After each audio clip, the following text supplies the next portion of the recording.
Well, here we are once again at the very lovely, very, very sunny corner of Glenwood and Lunt. We are in the heart of Rogers Park here in Chicago. And I am Michael James, bringing you another edition of Live from the Heartland Radio. It is what is the date? It is 17th of April in the year 2010, second year of Barack Obama's presidency. And we have a big lineup. Today we're going to have the renowned writer Paul Loeb. And then we're going to have Abigail Singer talking about water and the selling off of our water rights. We're going to have Polyana Wolf talking about people getting help on their rent. And we're going to have the legendary Al Day talking about Euphoria Blimpworks' new release of the old Yama and the Karma Dusters album, Up from the Sewers. So stay tuned for a lot of lively conversation. We're going to start off with Paul. Good morning to you, Paul. Hey, very glad to be here. It's great to have you back here. I know last time you were here, Katie Hogan was doing an interview with you. I've got your wonderful book. It's been out for a while. It was just re-released. It's called Soul of a Citizen, Living with Conviction in Challenging Times. And you sold a lot of copies of this book, and it's an inspirational book. You've written a number of other things. And why don't you tell us a little bit about what this book is all about and why you re-released it? Well, Soul of a Citizen had a real interesting history because it came out, was pretty invisible in the stores, and then started getting out by word of mouth. And, 10 years later, there's 100,000 copies out there. And I've literally gotten thousands of emails from people saying, this book inspired me to act for justice, for the environment, for peace activism, basically any kinds of these interconnected issues. And what it is a book on how to take a stand. And so I profile powerful examples, and I look at what it takes, and I look at how you keep on for the long haul, how you avoid burnout, all those kinds of interconnected questions. And the reason I decided to update it is it was still selling 5,000 copies a year, which is pretty decent.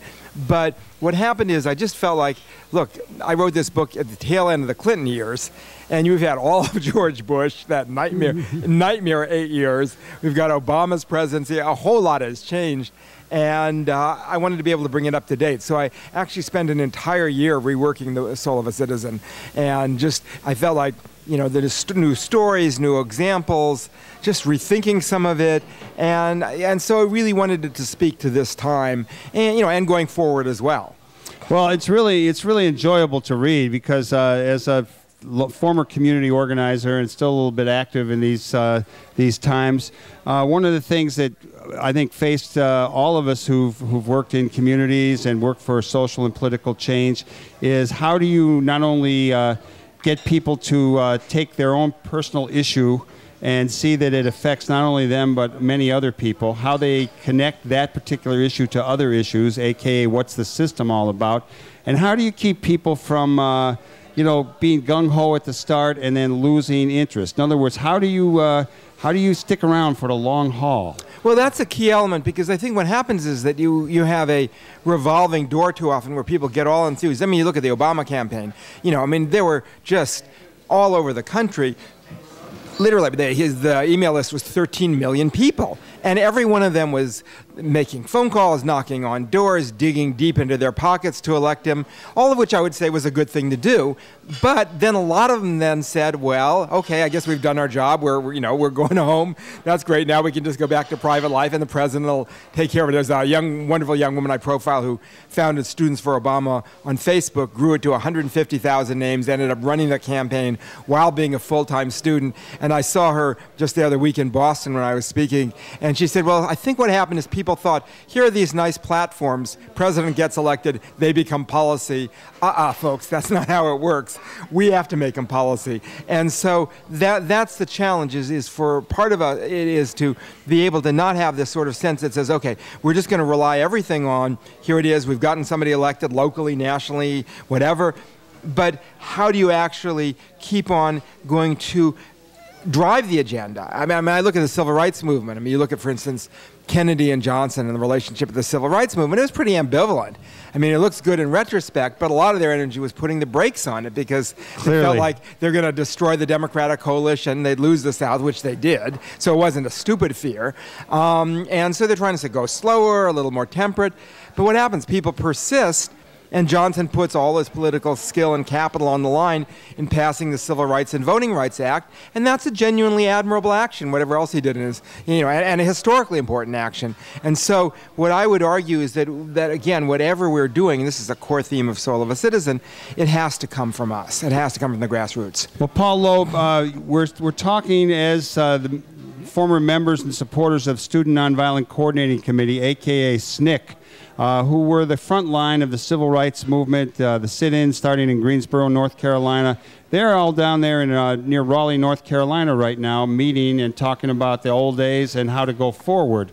How would you describe, or how would you share that experience of SNCC with younger people, and what kind of inspiration and legacy you think it leaves us and encourage us in the next realm? I mean, let's broaden it even from SNCC to the whole civil rights movement. So, for example, I start with the Rosa Parks story, which people think they know, but they don't know. Well, tell that story, because I know the story about how Rosa Parks just didn't happen to say, "Oh, I'm not getting up." Right. There was some groundwork. There was a lot laid. of context. Tell everybody about that. So basically, it was actually on a CNN show.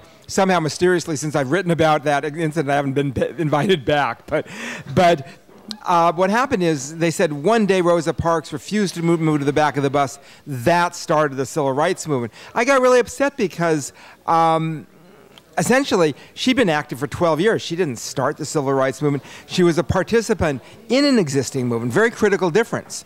It also wasn't an isolated action. There was a whole community of people around her that she and others had helped create. She's the secretary of the local and the mentor of the youth section, so she's trying to get people to come to meetings. Very, important basic steps.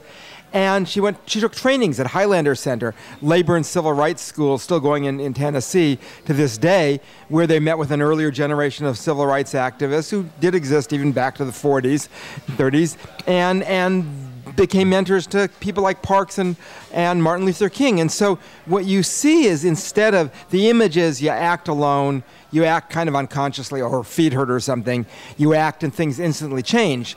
None of that is true. You have a community. There was a guy who was a union organizer named E.D. Nixon, who was the head local. He's the guy who gets a young and very reluctant Martin Luther King involved, because King's saying, look, I'm new here. I think he was 26 years old. People are just getting to know me. Let somebody else lead. Nixon's the guy who persisted and said, look, follow your convictions. You got to speak out. And that's where King became a national figure.